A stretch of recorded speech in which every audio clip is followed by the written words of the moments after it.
I found that nothing in life is worthwhile unless you take risks. Nothing. Nelson Mandela said, "There is no passion to be found playing small and settling for a life that's less than the one you're capable of living." Now, I'm sure in your experiences in school and applying to college and picking your major and deciding what you want to do with life, I'm sure people have told you to make sure you have something to fall back on. Make sure you got something to fall back on, honey. But I never understood that concept, having something to fall back on. If I'm going to fall, I don't want to fall back on anything. I want to fall forward. I figure at least this way I'll see what I'm going to hit. Without consistency, you'll never finish. So do what you feel passionate about. Take chances. Don't be afraid to fail. There's an old IQ test was 9 dots, and you had to draw 5 lines with a pencil within these 9 dots without lifting the pencil. The only way to do it was to go outside the box.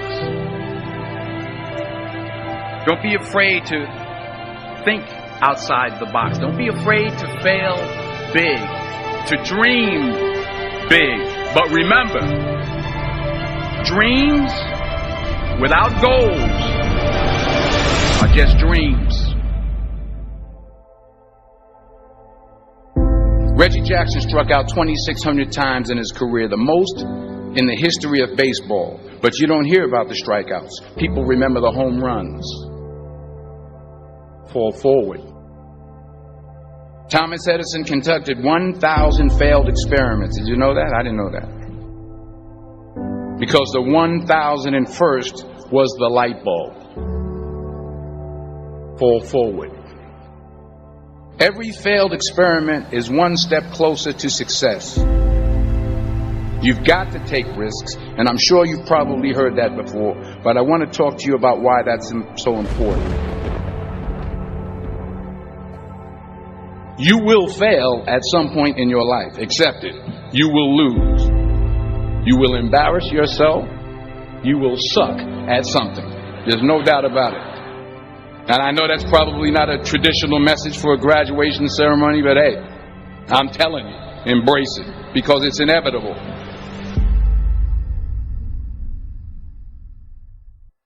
In the acting business, you fail all the time. Early on in my career, I auditioned for a part in a Broadway musical.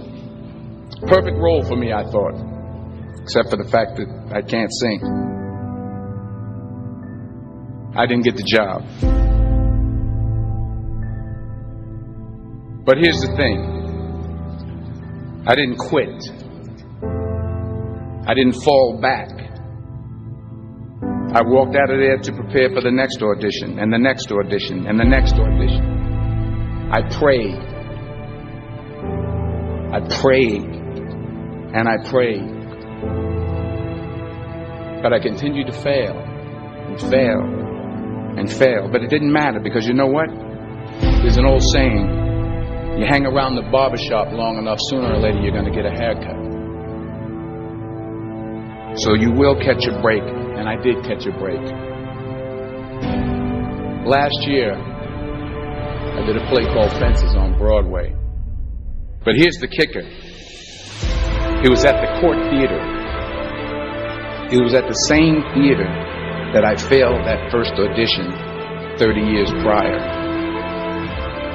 The point is, every graduate here today has the training and the talent to succeed. But do you have the guts to fail? If you don't fail, you're not even trying. I'll say it again. If you don't fail, you're not even trying. To get something you never had, you have to do something you never did. So imagine you're on your deathbed, and standing around your deathbed are the ghosts representing your unfulfilled potential. The ghost of the ideas you never acted on. The ghost of the talents you didn't use. And they're standing around your bed, angry, disappointed, and upset. They say, we came to you because you could have brought us to life, they say. And now we have to go to the grave together. So I ask you today, how many ghosts are going to be around your bed when your time comes?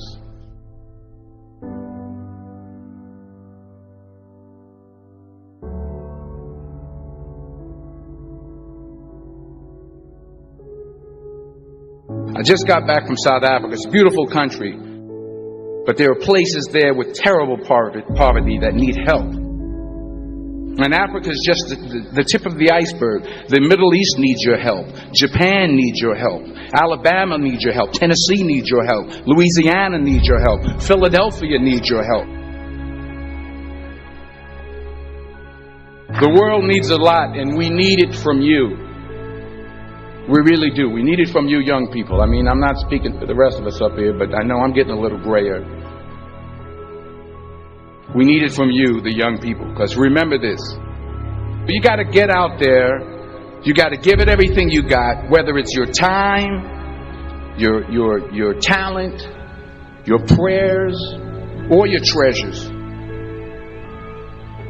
What are you going to do with what you have? I'm not talking about how much you have. Some of you are business majors. Some of you are theologians, nurses, sociologists. Some of you have money. Some of you have patience. Some of you have kindness. Some of you have love. Some of you have the gift of long suffering. Whatever it is, whatever your gift is, what are you going to do with what you have? All right, now here's my last point about failure. Sometimes it's the best way to figure out where you're going. Your life will never be a straight path. I began at Fordham University as a pre-med student. I took a course called cardiac morphogenesis. I couldn't read it, I couldn't say it, I sure couldn't pass it. So then I decided to go into pre-law, then journalism. And with no academic focus, my grades took off in their own direction. I was a 1.8 GPA. And the university very politely suggested that it might be better to take some time off. I was 20 years old. I was at my lowest point. And then one day, and I remember the exact day, March 27th, 1975, I was helping my mother in her beauty shop. My mother owned a beauty shop up in Mount Vernon. And there was this older woman who was considered one of the elders in the town. And I didn't know her personally, but I was looking in the mirror, and every time I looked at the mirror, I could see her behind me, and she was staring at me. She just kept looking at me. Every time I looked at her, she kept giving me these strange looks. So she finally took the dryer off her head and she said something I'll never forget. She said, "Young boy, I have a prophecy, a spiritual prophecy." She said, "You are going to travel the world and speak to millions of people." And in the years that followed, just as that woman prophesied, I have traveled the world and I have spoken to millions of people through my movies. Millions who up till this day couldn't see me. Who up till this day I couldn't see while I was talking to them. And they couldn't see me. They could only see the movie. They couldn't see the real me. But I see you today. And I'm encouraged by what I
He probably already has your answers. Okay. There are probably also some general.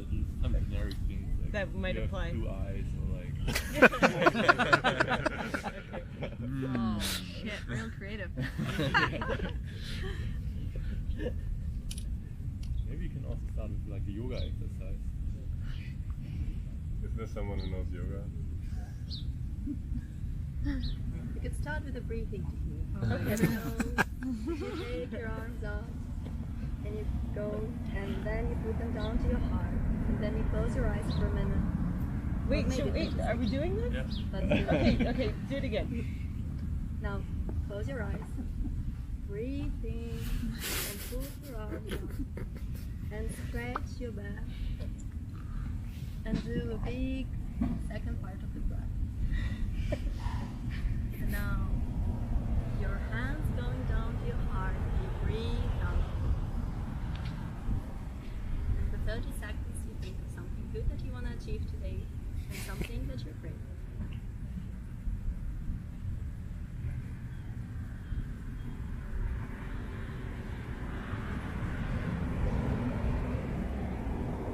And then you do breathe again.